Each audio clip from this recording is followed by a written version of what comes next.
So we're just getting set up now. Yeah. We've just posted on all the social media outlets. Here's Floris and I. We're Hello. in a different location this time. We're actually trying to showcase, it's a very misty day here in Genk, Sadly. Belgium. Yeah, sadly we had, maybe I can turn around the camera just briefly before we get into some questions. You can see some snow in the hill behind Floris there. You can see some snow. So we had some snow last week.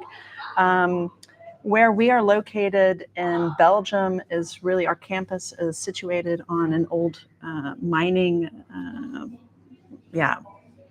context. So there's lots of residual artifacts left over from the mining history that this region has.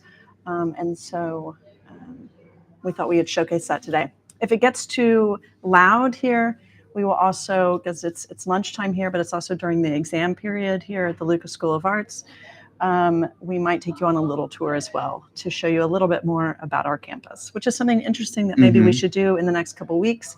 Ask our colleagues to give you a little blurb about what it's like where they're located. So we already have some people joining us. If you have a burning question, we would love to already hear some of them. Maybe we can talk a little bit about, Floris is the man behind info@responsible-futures.eu. So maybe, Floris, what are some of the questions that you have coming in? A lot of the questions are about the English certificates and what kind of document do I need. It also changed a little bit because on the website we have a lot of possibilities for you to check what kind of document you need.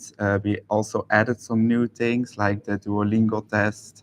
So the options are broad, but if you still have a question about a certain document, you can always send it to info@responsible-futures.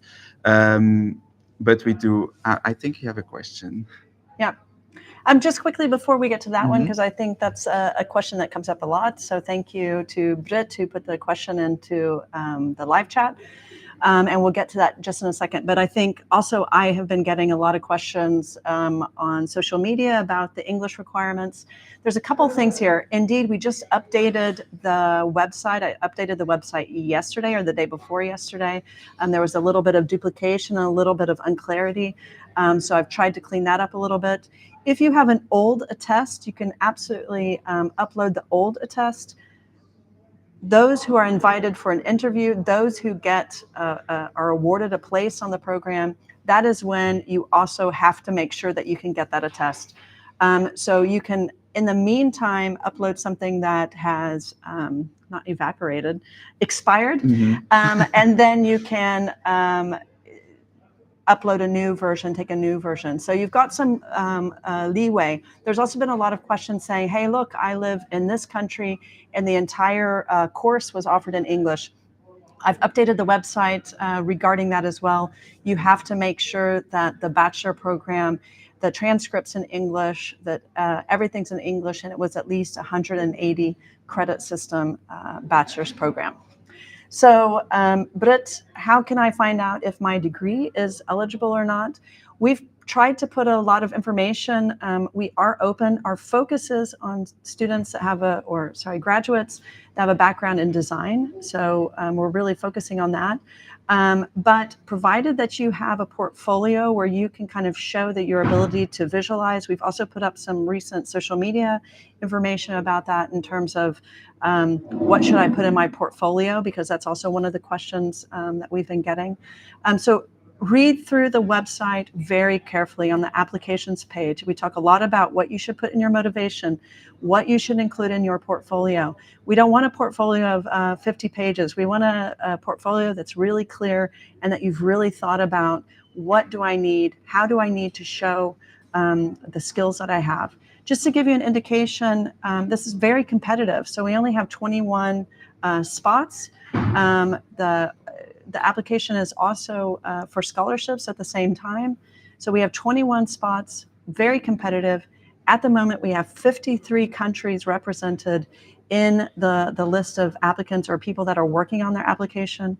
And we have, at the moment, I think, over 250 people who are actively trying to work on their application. Of course, I don't expect everyone's going to end up applying, but it will be quite a competitive thing. So you need to really stand out, be really confident in your motivation and also your portfolio. Yeah, good question. What can make an application stand out the most for you in terms of the motivation and the portfolio? It's funny, the motivation, I'm expecting that most students open up ChatGPT and say, hey, ChatGPT, write me in an amazing motivation letter that makes me stand out from the others. So I'm expecting a lot of kind of general sound really good motivations. I think we kind of all are. I would want to hear your authentic voice. I am a part of the selection committee. We will have, I think, another 6 people on the committee. So we really need to hear that authentic voice, and that authenticity coupled with why do you want to do this? Are you wanting to come here, learn some stuff, then go back and make some change? Are you just interested in the topic? Why choose CARE? There's a lot of things you can study. If you're a graphic designer, you can go and do a master's in graphic design. There's hundreds of courses at master's level for that. Why are you choosing one that has a focus on CARE as well? Why does that speak to you so much? So I would say that in terms, for me, for the motivation letter. In terms of the portfolio, I'm a designer. Floris is a designer. Most of the people on the selection committee have a background in design. A couple of them we all have also a background in design research. So we want to see your process. We want to see that you can make quality graphics, quality visualizations. And so those are for me, and that you can follow directions as well, I think is really important. We've tried to, again, read the website, make sure that you're looking at the portfolio requirements there as well. We've got another question about, can I apply with a letter from my institution saying that English was a medium of instruction during my undergraduate studies? Absolutely. You can upload that. We've uploaded or updated the information on the website yesterday or the day before yesterday about the English requirements from non-inner circle countries. Inner circle refers to, I think, former colonies or where English is the dominant language. But go back, reread those. But I would say upload that. And if there's a problem, you will have time. This will not be something that you upload something like this and then suddenly you're not allowed to, your application stops because of that. So I hope that was clear. So good question. Can the portfolio, it has a 10-page limit. Glad that you read that. Should the table of contents be included with these 10 pages? If you think you need a table of contents, 10 pages, let's say you have 5 projects, each project gets 2 pages. That's easy for us to go through, and we can kind of see what kind of skill set that you have, who you are, what kind of designer you are, what kind of design ethos that you have about. So I don't know if you need a table of contents of just, wasting a page where you just have a page of this project, this project, this project, this project. You might think about combining different elements. You might think about doing a portfolio completely differently and say, this section is about research. This section is about personal projects. This section is about projects that I've completed in industry. So you can absolutely have an extra page in there. But I would just keep it to 10 pages, or you could have a cover page, I guess. InDesign really likes you to have, if you're using InDesign really likes to start you off with a blank page at the top, but you can also just have pages that scroll down. I hope I answered. No, another good question. Does a portfolio have to be in PDF? No. Yes. We really want you to upload a PDF that's really easy for us to access. There's a lot of free applications online as well to make PDFs. I think almost all contemporary laptops have the ability, even if you already have made yours, and even Photoshop has one, but combining all those images, or if you've made it in Word, or if you've made it, whatever program that you've made it, that you export that into a PDF. If you have a portfolio where it's really hard to get it to fit under the megabyte limit, I think it's also 10 megabytes or 2 or something, don't remember off the top of my head, we also can provide a link. For those of you that have a link to your portfolio, think about it again. You know, is it just your website and you have 25 projects in it? Do we have to look and look through, or are you kind of curating it? You could also create another subsection of your website where you focus specifically on the portfolio that you want to hand in here. Are the care systems only focused on adults? Absolutely, it's not. No. That's a very good question. We are looking at care really under the umbrella. So we have healthcare, and when we specifically have written it health_care, because I like underscores, obviously, responsible_futures, and I'm a designer, so I want to have that consistency. But we're separating out, sometimes when you think of healthcare, you think of really formal care systems. You think of products that are turquoise and cold and whatever, and we want to think about the more caring, the softer aspects as well. So we're using the word healthcare as an umbrella. There's a lot of stuff that comes underneath that. I think all the students that go through the program, maybe sometimes you will go, oh yeah, that's not necessarily what I think about when I think of healthcare, but I see that this is related to caring for my community or creating things where the welfare of people is central. So in terms of, is it only about adults? Absolutely not. So we're it's not in the project at the moment, but for instance, in a couple of weeks, we'll be starting a program where we're working with children who are missing part of their hands. So that's another project that we're doing here. So we can work with aging, birth on up to aging, or even prevention of birth, or family planning. So there's a whole gamut of the sort of people and projects that we want to touch on within this care. So absolutely not just focused on adults, children, families, etc. What are some of the ways that the healthcare aspect will be incorporated into the design?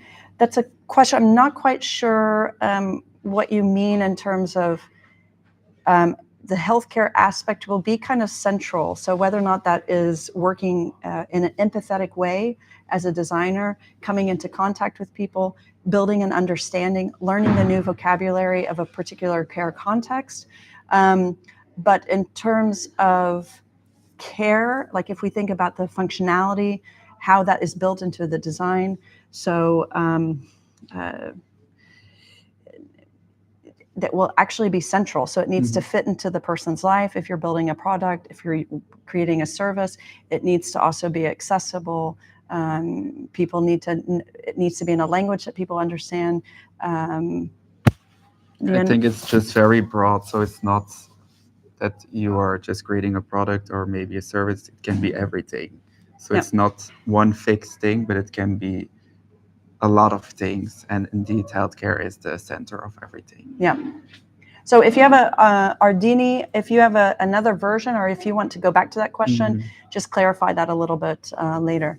Does the program prepare one who is interested in pursuing a PhD, giving them mobility? I wonder if there's room to do research during the master's. Great question. Yes, is the answer. We really have a passion to support and prepare students for PhD studies. So that's a really good question. Research is fundamental and a core component of what we do here. So not just reacting as an artist, even though I might consider ourselves artists, but not only reacting out of our gut reaction to something, but always supporting our direction with real research that we're doing. So there will be courses specifically about how to carry out human-centered design research. There will be courses about how writing and reflecting.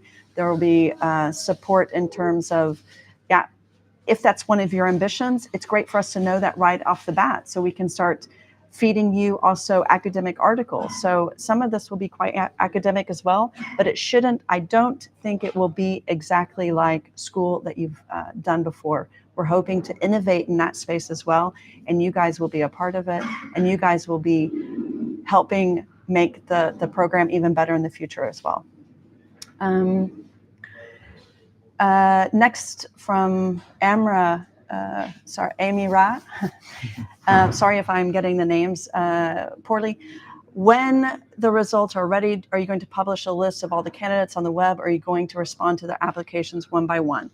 Every single applicant will receive word individually.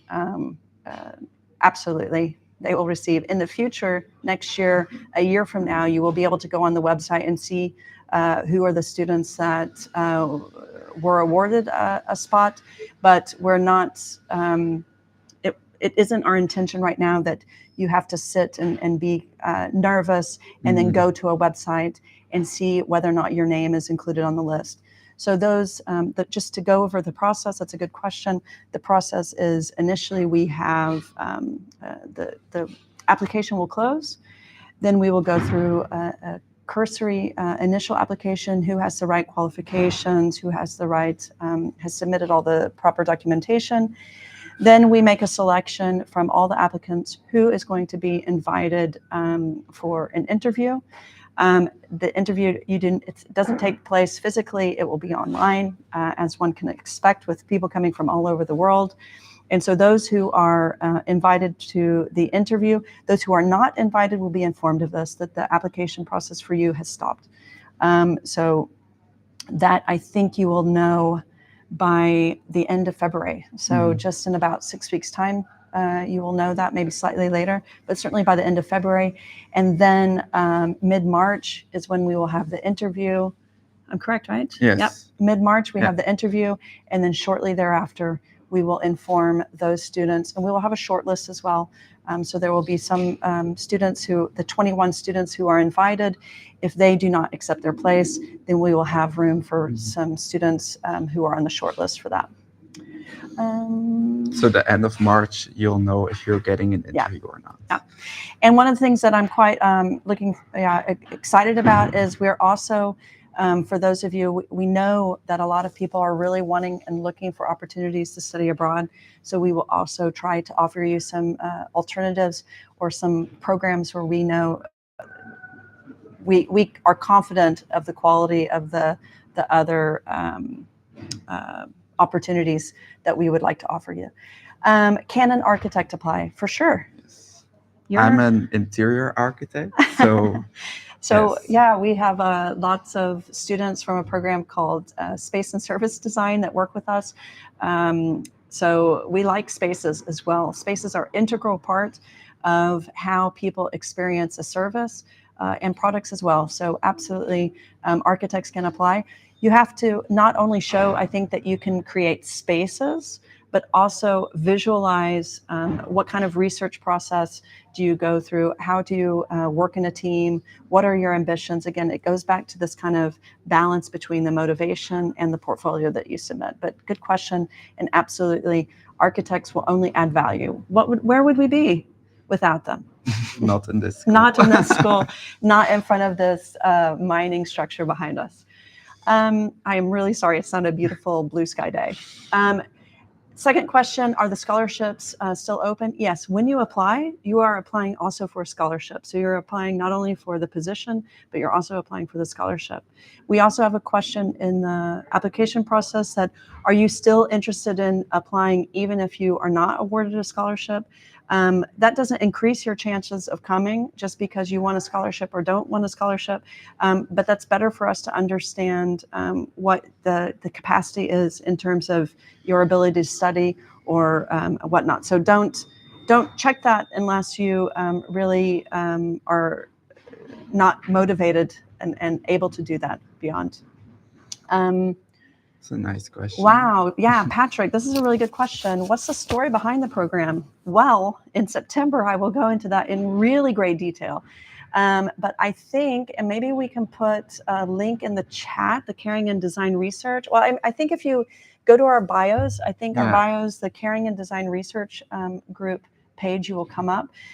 This started really, it's kind of a passion project of my own. Together with my colleague Niels Hendricks and the research team that we started developing here. Our expertise is really dimension design. That's kind of where we started. And we started really from this position of, I was a designer by trade, And then I started, there's people there. I hope you can still hear me. Really moving away from making graphics and making visualizations to actually being a researcher. And once you start working with people, that's when, for me as a designer, that kind of changed and blew my mind. I wasn't just creating something because it looked beautiful, but I was creating something that was meaningful.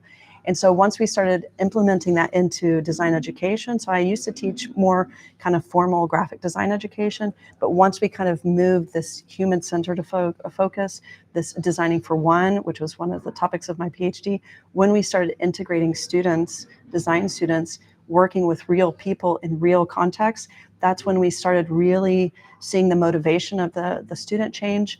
Also, the environment in the locations where we're working change. So we've done lots of projects in terms of working with young people with autism, on the autism spectrum, working with children, working with mentally disabled people or organizations, and then this focus that we kind of ended up on with working and supporting people working together with people with dementia and the people with dementia themselves. So we have kind of quite a long history of that.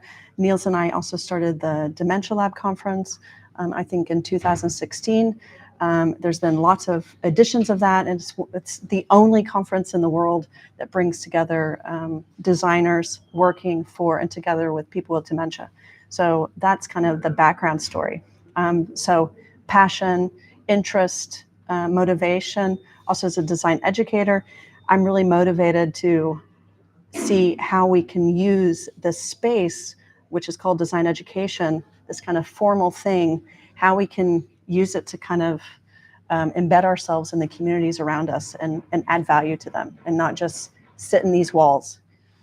Yeah, anyway, let's see. Yes, I've been designing a website as a portfolio for the program. No, absolutely. Lucas Mota, you had a question about having a website. Hey, some of you guys are better at more speedily creating a online portfolio. That's fine. I really like that you said specifically for Responsible Futures application. That's what we want to see. Sounds like it's getting a lot more loud here. Can someone say if it's like too loud, or do you not hear? It sounds like there are a herd of football players going to run through. But we still hear you fine. Yeah. Okay. Thank great. you. Yeah. Great. So I hope that, Lucas, that answered your question. In the portfolio, can I stay within the character limits without strictly using 2 paragraphs? Absolutely. We've given some guidelines. Guidelines are meant to be broken, but guidelines are meant to be a guide. So absolutely, you can play around and you have some movement in there. This is not going to come back to whether or not if you had 499 words versus 550 words, this is not going to have an influence on your application. I don't think that's the type of people or vision that we have. We're working with inclusion. Yeah. Good question about what has more points, motivation, design skills, or visual design skills. I'm not sure. What do you mean? Yeah. I think they all kind of work together. However, if someone has an incredible motivation, words are easy. Words are easy. Making stuff is harder. So how do you, you can say you're a great facilitator and you bring people together and you've run lots of workshops. Well, then I probably in that portfolio, I want to see what you've done in those workshops. I want to see what kind of, did you create some maps? Is it just Post-its on a wall? How did you, I want to see evidence of that. Design research is also something that's really easy to put design research into text, but then how do you show design research an analysis? How do you show process? Do you have pictures of where you've interviewed people and you've brought back all the data and you've done an analysis of the data? Yeah, what's another example of that? I'm just thinking if you are writing something, then you should show that as well. Yeah. Because what has more points, indeed, it's not something separate, but For example, I think if your motivation is really good, it also helps if you are maybe less of a visual designer. If you are really good at communicating visually but not in words, it also helps. So it's not something separate, I think. Yeah. So I hope that answers your question. What kind of project should be included in the portfolio? Does it have to be visual design, or would a community or volunteer project suffice? Interesting question. There has to be, I expect, and again, this comes back in a follow-up question could be, yeah, but I'm not done any projects in care yet. And that's one of the questions I know people are having. Some students have maybe been in environments where it was all commercial industry, creative industry focused.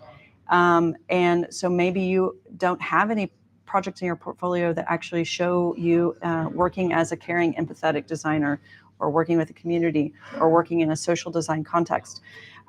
So what kind of projects should be included? You have to, in that portfolio, show that you can make things.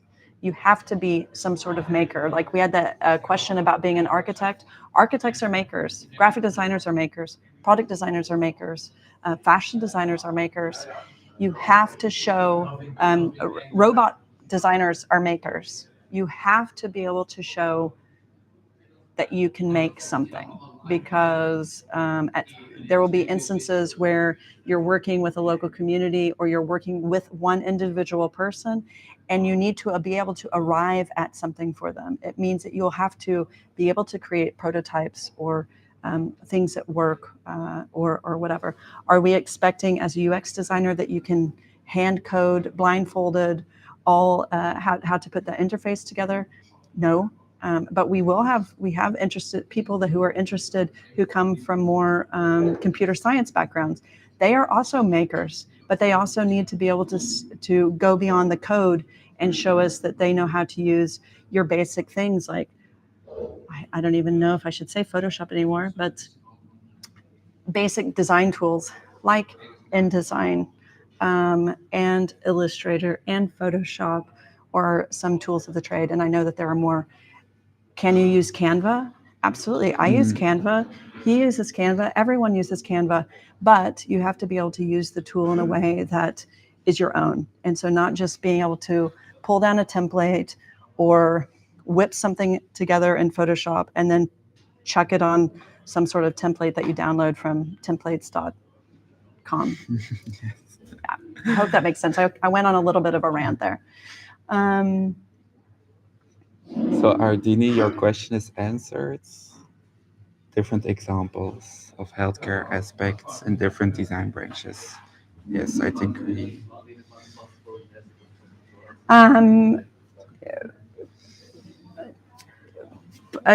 So the question is, what are the different examples of how the healthcare aspect would be applied into different design branches? Service design, how would that be applied? How the services related to the intake, how do you make someone feel at home when they're having to move from home to a new, okay, maybe I'm answering, but I'm still going to answer your question, I guess. The services related to the intake in the care facility is a service design project example.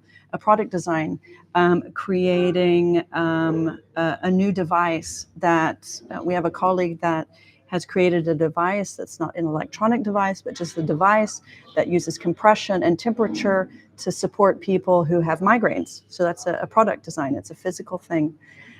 Graphic design, our colleagues in Avero are very skilled at health literacy. So making sure that communication, the thing that you get when you are diagnosed with that you're on the autism spectrum and you're 12 years old, what kind of documentation does your family get? What kind of language does it use? What kind of visuals support that? Architectural spaces, what kind of accessibility issues are there? So I think this idea of healthcare is very easily integrated. We should all have a moment of reflection where we really think about, yeah, that's okay, where we think about using our skills. And I think that's one of the most exciting aspects of that, is if you have been focusing on industry, how can you transition yourself into thinking about being a caring social designer? And social entrepreneurship will also come in. So we'll be looking at different business models of taking meaningful care-based projects and how can they be sustainable and how can they be scalable. Okay, sorry. In the motivation letter, should I already present a topic of interest for the thesis, or should I just talk in general about what I would like to pursue? I think this is a great opportunity to talk about a topic of interest, because it doesn't necessarily mean that the whole motivation should be that, but certainly a small paragraph, absolutely. If you're already motivated and say, hey, I want to know how to, what's a good example? Design for dimension. Yeah, no, that's too easy. I want to look specifically at improving dental hygiene, or informing young people of better dental hygiene, and that's your passion, because you come from a long history of dentists or whatever. I mean, that's a terrible example, and I'm embarrassed, but it's hard doing these live things. But if you already have a motivation, and you're saying, hey, I have a passion for working with elderly people, I have a passion for working with material, and how material coupled with machine learning can inform people whether or not they're going to have a stroke. I mean, it's really diverse, and we have a lot of applications from a whole different diverse backgrounds. And so absolutely, if you already have, then we can already start thinking, okay, who are the people that we want to get them to help them support that? We're interested in your motivation, we're interested in your skills, and what skills you would also need in order to achieve what you're wanting to achieve. Will there be support in finding accommodation? I have friends doing other Erasmus programs telling me it's difficult to find a place to live.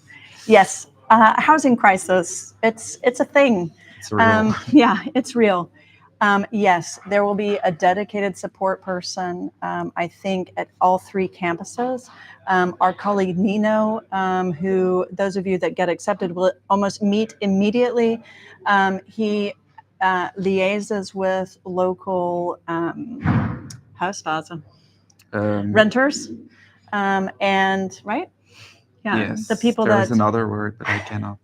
The people that have accommodation, and he works together with them to make sure that you're supported as well. So we will also have a really, we want to have an introduction week that really supports the student. You should feel, we do not want to have students that feel dropped here. We want to create a community. We want to make sure that, you know, some of the basics are covered right from the get-go. Can an urban planner with a background in geographical information sciences apply? Absolutely. Do you have a particular passion for how you see urban planning related to care? I do. I can see how urban planning and thinking about how social spaces and public space, the role that they take and how they bring different communities together, I can see that being really important under the umbrella of healthcare. You have to be able to visualize and communicate and work together as a designer. You have to, I think, all the people that come here have to take on some sort of banner. We won't make a physical sash, but maybe we will make a physical cap, but something to wear, or maybe a badge somewhere where we put, you are now a designer, or you are in a designer space. You are occupying that space when you are for the next 2 years.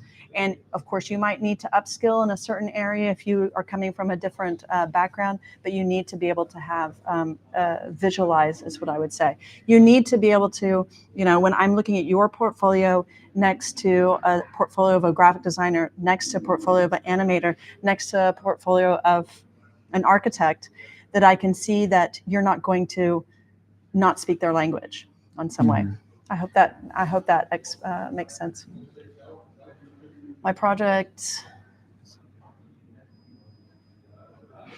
Yeah. Okay, you just added some explanations. So we've got some people with teaching experience applying. Again, not all students or not all applicants will be coming right out of bachelor programs. We've had a lot of interest from people that are slightly older or have some additional work experience. This will also be, we will look at what skills that we have as a group. And so there will be opportunity to where you say, hey, I've got skills in Figma. I want to share that with the rest of the group. Hey, I've got skills in business development and I know a lot about business models. And then you can share that with the group. So there'll also be some opportunities for team teaching. And we will try to make it possible to where your expertise is shared with the group.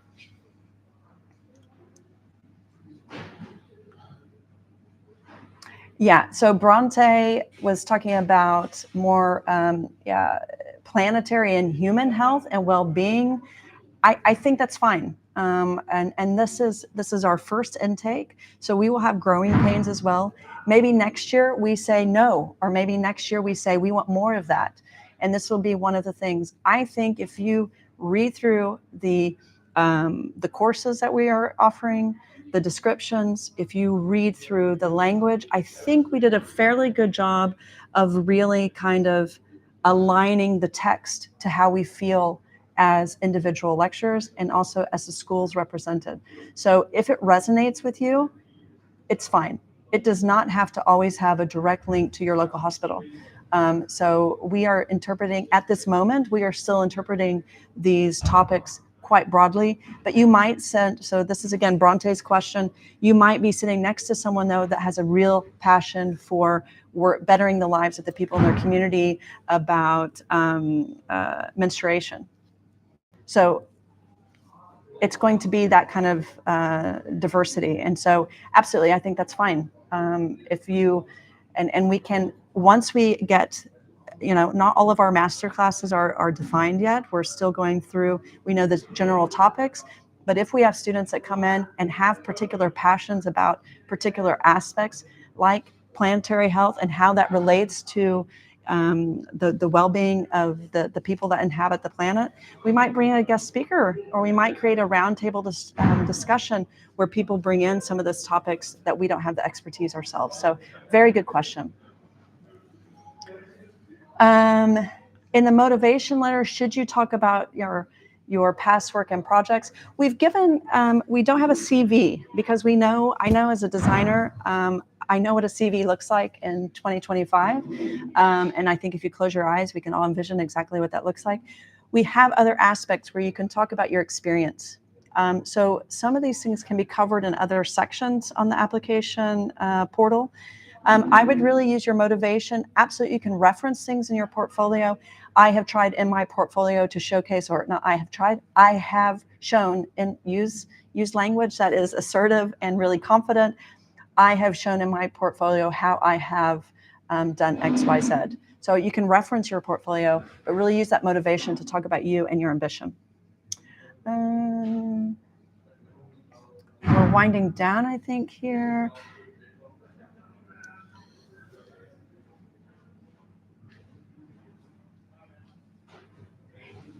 Great, someone's talking about creating networks, co-designing, keywords there, co-designing a queer creative network, looking at how communities are built, if community building and how to use co-design or participatory practices as a means to build community, regardless of the type of community. These are the sort of things that we'll be covering in the master classes and the design research as well.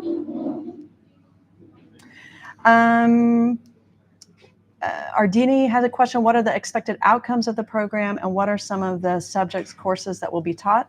I think if you go to the, I'm not going to even attempt to bring it all out from memory, but if you go to the website and you go to curriculum, you can go through and see how the 4 semesters are spread apart. We each kind of have a different flavor in how we're going to work. So here, we're going to try something different. We're going to really focus on short, compact design sprints. We're going to have modules that run 2 weeks intensively.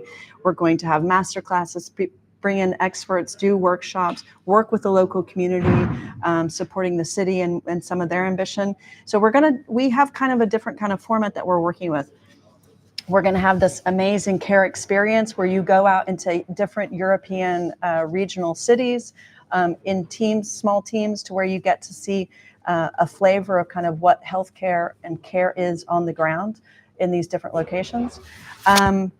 When you go to Aveiro, that's the second semester, they have an existing product and communication design program about health, and so you'll be integrating into their existing work and also getting to choose electives that you want to do, and they have a very great network of existing kind of relationships that they have with the community there. Some more formal care, some more community-based projects.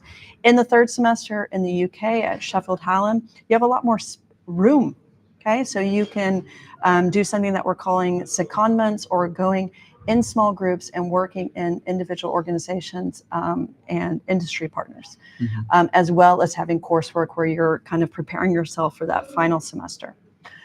So in terms of what are the expected outcomes, you will arrive at a project in 2 years' time where you feel like that project is firmly rooted in design research, probably firmly rooted or connected to an organization or an industry partner.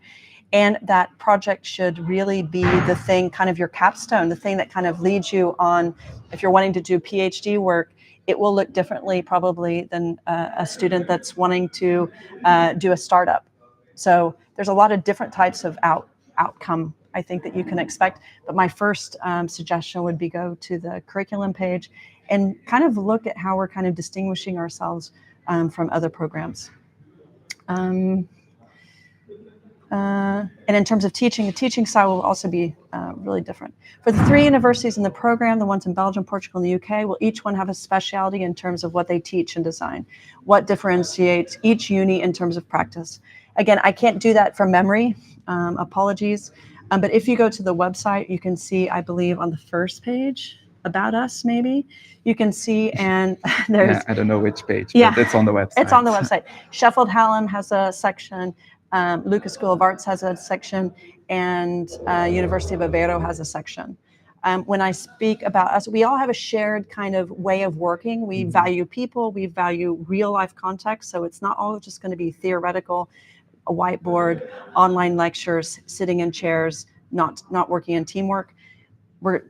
That's not necessary. Might you have a lecture-based course at one campus? Absolutely, that might be possible. Will there be moments where you're sitting listening to someone? Sure, life is full of these moments, but most of the time we have a shared kind of connection and idea that meeting real people in real context. And that's not just about the end users or the people that be using the product or service, but it's about also making sure and knowing the context in which this thing will be used. So making these real life connections, not just these kind of theoretical based things. But if you have a passion for writing and working in academia, this is also the sort of things that we will look to see how we can support you, because that's also one of the ambitions of the program, is really to take ambitious students who want to do something under this umbrella of care and actually send you out in the world in 2 years with a better understanding about what skills that you have and what you can contribute. I am wondering how the associated partners of the program will participate in the program. If there are some institution I'm interested to work with, will there be opportunities? Yes, if you look at, I think, the last page, work with us, or I'm sorry, I don't have it open in front of me right now, and I'm not going to click away from this live YouTube thing. If you go to, I think Collaborate? Collaborate. If you go to Collaborate, you will see how there's opportunities, and we will open, it's not open now because it's too far in the future, but there will be opportunities for industry partners to also say, hey, this is a need that we have. Can we pitch it to your students? So that will be an opportunity. We also have, I think on the curriculum page, where we talk about maybe you are already working with an industry partner, maybe you're already working with an NGO, a nonprofit in your local context, and you want to work with them. There will be some opportunities to where you can actually, we can facilitate that. So absolutely, this is not a problem to work with associated partners, or maybe they're not an associated partner yet, but you want them to be, so we can integrate them into the program as well. So bring your network with you, And your network only makes our network stronger. And so we don't want to be islands. We want to continue reaching out as well. And you will also have the opportunity to, again, better the program. So we'll take your feedback and what are you missing after semester 1? And then hopefully when we're doing semester 5, which is the first semester of the next group, no, semester 3. Anyway, it doesn't matter. When you're in semester 3, the next group will start, and maybe of course we'll make changes. We're not taking a curriculum and cutting it out of paper and saying this is the curriculum for the next 20 years. No, we know that's not the life, that's not the world that we live in. We have to be malleable and flexible and responsive. So, yeah, I went off on a tangent again. Mm-hmm. But it's... In the form, there's an other option for distinctions in academic qualification, but no space to specify them. Does this help with scholarship differentiation? We see, are you magna cum laude on your certificate? You're uploading a transcript, and if your transcript is, I'm not gonna say that someone who applies with transcripts that have, I'm going to use the American system of D's, C's and D's. I'm not saying that someone can't get into the program, but typically we're wanting the high achievers, the people that have been dedicated, have been recognized for their dedication, have put in that extra work, because this is not easy. And maybe I'm going to be a little bit of a downer here, but this is not easy. We know this from our colleagues. This is not the first Erasmus Mundus Joint Masters that we have at Lucas School of Arts. There are 4 other programs running. One is in animation design. One is in game design, replay. One is called film memory, and one is Doc Nomads. So Doc Nomads has been established for years and years and years, and so I've gone out, I've talked to them, I've had coffees with the coordinators, I've sat down with them and said, what are the problems that you see? And they all say it's a challenge. So it's a challenge coming to a country. Some of you will be coming from really far away. Some of you have maybe not traveled very far or done very much outside of your local context before. It takes a certain type of person to already do that. Okay, so we admire you already for saying, I'm interested in this. And it's okay if you just live in the UK. There's a lot of people that never leave the UK, but it's also commendable if you're from Colombia and you're like, I want to do this program. So it takes a certain type of student to apply for this, but then it takes a certain type of student to be able to handle the challenges. And I think one of our roles as that first semester, we want to make sure that you guys trust each other, that you feel safe with each other, that you guys can talk to each other, so that you can say, hey, I'm homesick right now. And someone says, hey, make me your favorite homemade dish, and you bring it to school and we all try it. Okay, there will be different ways. We've got to find the way to make this glue. And so it's a challenge. I don't know, I went off on a tangent again, but we know this is a challenge. And so it's hard. Why did I start? Anyway, design research is definitely a complex field, but also, living in 3 countries over the course of 2 years is also a big deal. Languages, do you have time to study language? When you start thinking about where you want to do that third semester, final semester, of course, in the UK, that will be easy, won't it? Because it's in English, and all of you already have a wonderful attest that you can converse and be in English. Are you wanting in the future to live in Europe, live in one of the countries in Belgium or in Portugal? Yeah, you can already start, once you get a position, you might already start learning the Duolingo. I'm mad at Duolingo right now. I lost my streak on January 1st of like almost a year. Anyway, okay, get back to some questions.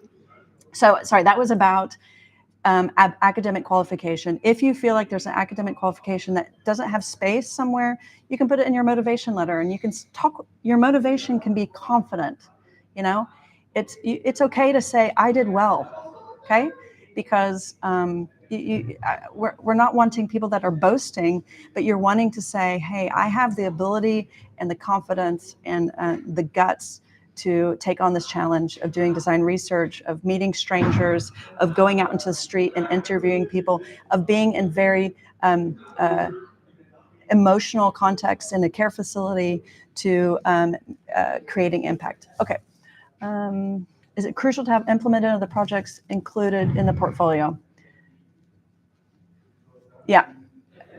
There's two parts in that. The second part is, would it suffice to show proof of having created inclusive designs through active engagement with people being, with the people that you, active engagement. We like active engagement. We love seeing that you have had the opportunity to go out and meet and engage with people. I recognize that not all people applying for the program will have had that opportunity within design education. I think design education is in this kind of pivotal, this point where we're trying to be better at that, but some of you won't have that. Absolutely not all the projects have to be implemented. Ask any architect, how many projects in your portfolio have been implemented? None. None, right? It's just, I mean, I'm just picking on architecture for a second, because they're working on things that are really expensive, really grand scale. Those students that are product designers, product engineers, industrial design projects, some of the projects would cost a lot to implement, and you don't have the skills, but all the stuff and all the guts are there. And you might have indeed gone out and talked to real people and engaged with them in order to inform your design. So I'm not sure that answered your question, but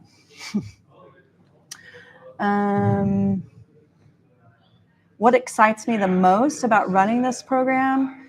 At the moment, I'm most excited about the diversity. I cannot believe I have taught in lots of programs. I've taught again in a program that I'm really have a lot of feelings for, the postgraduate space and service design program.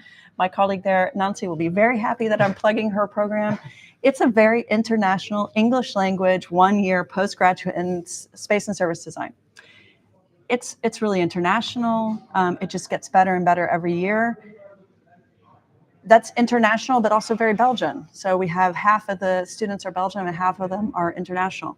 This is going to be the most international group of students I think any of us have ever worked with. That will bring about already some challenges. How do we get everybody on the same page?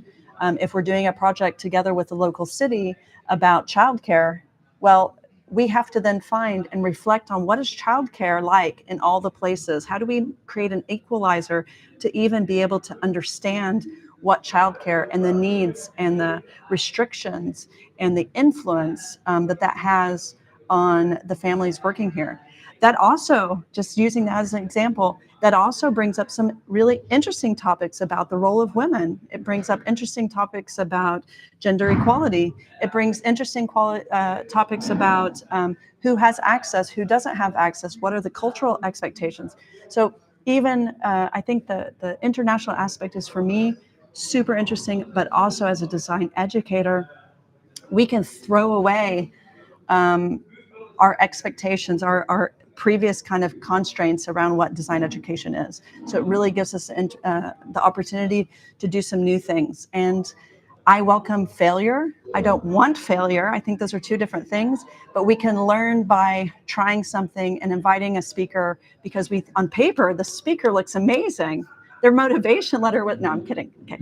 But on the paper, their speaker looks amazing. And then they get here and then the students are like, well, this really didn't meet my expectations. Okay, that's great. It didn't mean that we didn't get anything out of it, but it means for in the future we can change and look for someone that's a better fit.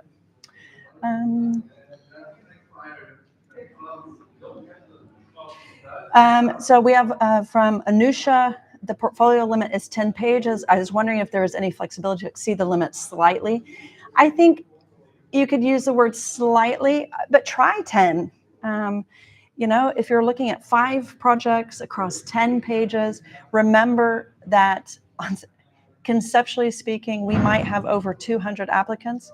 Our sister organization, our sister Erasmus Mundus Joint Masters, or I guess stepsister program, SDSI, I know some of you are following them and probably some of you are already applying to them as well. they had, I think last year was their first year. I want to say they had 550 applicants. So don't submit a 20-page portfolio. Is it okay to have a couple extra pages? Totally get it.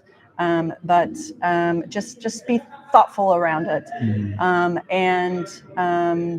You can, if you're trying to show, hey, I'm also a painter, you don't have to have 5 pages dedicated to your painting, but you can highlight a section. And if you've also got links to Instagram or a portfolio, you can always include those links so that we can look to get more information if we want.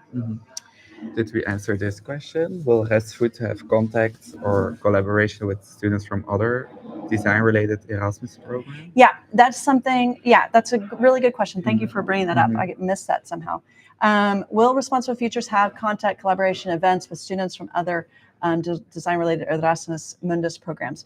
We have, like I said, 4 here on campus, 2 here on campus and 2 other in Brussels. So absolutely, if it's possible, we will make contact with them. I would really like, if it's possible, somehow to work in the future with SDSI, because I think there's a lot of interesting overlap if they ever take on, I know that they also take on social design projects, and it might be interesting to liaise with them. Or maybe they could send down a team of their second-year students to come and do a workshop or whatever. But these are definitely the sort of things. Give us time to grow some roots. We're just starting out, and so it's been a whirlwind to get everything online.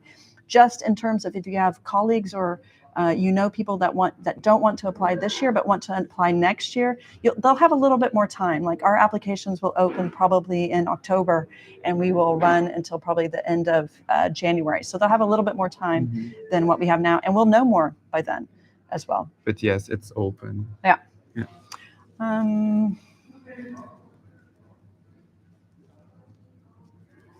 Yeah, will the portfolio evaluation assess both design research and execution? Yes, we really want to be able to see your process, but also the kind of stuff that you can actually make.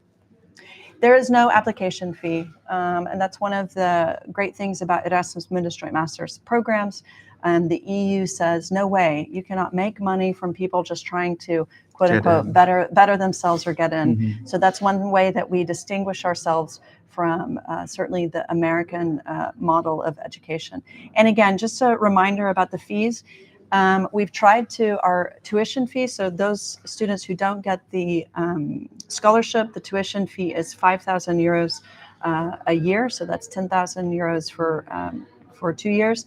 Those of you that are also looking to study, in the UK or in the States, these are pretty okay fees, and so we really feel confident that we've pitched this at a level that should give the opportunity for more people to study than otherwise wouldn't be able to.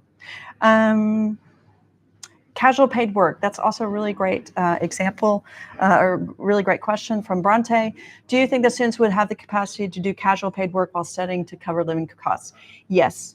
And I know also from the other program that I work in that I've already talked about, and I shouldn't mention again because that's too many times, but we had students that always, the international students almost always have additional work, whether or not they're freelancing for an organization back home, or they become we've had students become delivery drivers, or work in a restaurant, or at a bar or whatever on the weekend. So absolutely.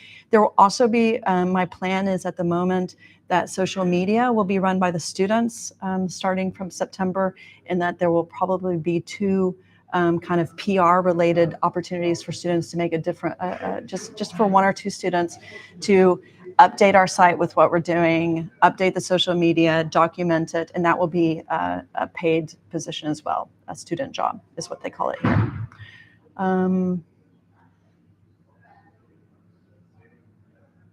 Yeah, do we have any specific experience working with or related to neurodivergent students? I'm pretty sure our colleagues in Sheffield Hallam, I think Eve Sterling has some experience working on that topic. But I think we work at an art school, so I think we work with neurodivergent people and students all the time. So we're not, I would say we don't, just in terms of support, like this is a really good question. There are additional support services. For instance, we don't necessarily have exams at our school, but for instance, if you come in and you have been diagnosed that you have dyslexia, or you, I'm trying to think of another, I'm just going to use dyslexia as an example, that you get more time. So there are different things that Luca, as a school, and our other colleagues as well, at other schools that will support students with particular extra needs or extra services that they need. Each core or location also will have student support services in terms of supporting you with any mental health issues that you might have as well. Okay. Thank you for sorry, my voice. Thank you for a lot of questions. There is another one. Yeah. What should we expect from the interview? Will it include a discussion of the portfolio and any additional points? Yeah. It is a bit less foggy. Maybe we can do a tour in a minute. minute. I think maybe we will do a tour. Maybe I can turn off my fuzziness. I'm going to quickly, no, I don't know how to do that. Let me quickly answer this last question, and then I will maybe kind of close off with take you on a little kind of Blair Witch Project, laptop in hand, campus tour. I think that's kind of fun. Again, we've got exams at the moment, so there's not a lot of students. But last question, what should we expect from the interview? Will it include a discussion of the portfolio and any additional points? I think there will be some standard questions. I think the interview serves multiple purposes. One, it serves to see, was that motivation written by you, or was that motivation written by ChatGPT? How good is your English? How good can you kind of communicate really off the cuff? It will be conversational. There will be a lot of people on that panel, unfortunately, because there will be at least 6 people, I believe, who will, you'll probably only be looking at 3 people or 2 people, but you'll be sitting, not being, I absolutely do not want to give, we want to be supportive, okay? We're not trying to break you in the interview process, but we want to hear more about who you are, what your ambitions are. What we might do is after that, we might update a little bit more on the website about the interview process, but there's already something on the website about the interview, but maybe that might, even in our correspondence leading up to that, that will give you a little bit more information about what the interview will hold in store. Great. Okay. All right, so maybe if you want to grab everything, we'll try to take you, consider the background, urban planning. Yes. Rita, absolutely. And someone else asked about urban planning at the beginning, and I believe this live stream will just become something that you can scroll back to. We will post this as a video, so you can always go back to that part. Yeah. But yes. But yes, the answer to your question is yes. So if you can grab that. Yeah. Okay. So Lucas School of Arts has been around for a long time. You can actually see the top of the mining shaft here. And I'll take you through. Sorry, it's a little bit blurry. But there's also a cultural center here, which brings in, basically, quite interestingly enough, for the location in Belgium, it brings all the kind of top acts, play, theater, performance, that tour within Flanders, also come here as well. So there's also we're a little bit outside of the city, but we're on kind of a transport network here as well. So I'll try to, this is kind of weird, but we'll do it anyway. So you can kind of see here some open plan spaces where students can work together. Down here in the cellar is where the students, mostly, I believe, game design and just game design, character development. I won't go down here right now, but we actually have a space that's a fabrication lab, so a fab lab, and you can smell already the laser cutting here, so kind of the classic smell. Here's where you can get a sandwich. We have a small canteen. Yeah, so here's some students doing their hanging out. Conversations. Yeah. Okay, now we'll take you to the other side. We're now going to the main entrance of the Yes. building. So we might even go outside just briefly for fun. Yeah. We still got a couple people. 18 people are with us. So the school is divided into two halves, and this is called the street. So technically, the city of Hyank has this as a street. So on a map, I'm on the street, but it's not very often open. So we're going outside.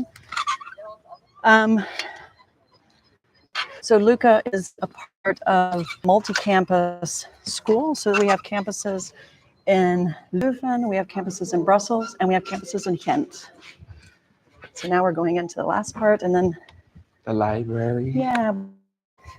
We also have, for those of you that are into board games, because we have a game group, in Erasmus Mundus Joint Masters in games, we have an extensive collection of like games as well. So it's a library that's not just about books, but it's a library about doing stuff. And we have videos, and we have a film department as well. So there's a lot of DVDs, if people still do DVDs. But anyway, so you can see our library, and we have study places here as well. We also, I was just talking to my colleague about it. We'll go upstairs as well. Yeah. And then we'll stop. I'll stop at my desk. We're now going behind the scenes. We're going behind the scenes. What was I just saying? What was I just saying? About the library? No. We also have locations. So this is our school, but we also have locations. We work together with the city of Hyank, and we have the product design department, which Responsible Futures falls under as well. The city of Hyank gave them a location within town that was kind of an abandoned building or an abandoned storefront, and that will also probably be one of the locations where you can have classes as well. So now we're taking you upstairs to where all of our design researchers live. So they don't know that we're coming, or maybe they do. Hey. Hello. Yeah, so it's still on. We're still live. So this is Niels Hendricks, and so he's my partner in crime, and so he will be a part of the program. And then Lika as well, who's trying to hide. Lika, yeah. Hello. So it's kind of our team. Maybe we can get all in. Wait, where? Oh, it's mirrored. Yeah, I can't see Niels. Okay, yeah. Anyway, thank you very much. If you have more questions, follow us on social media, and we'll try to get back to you. So you have 3 more weeks. Bye.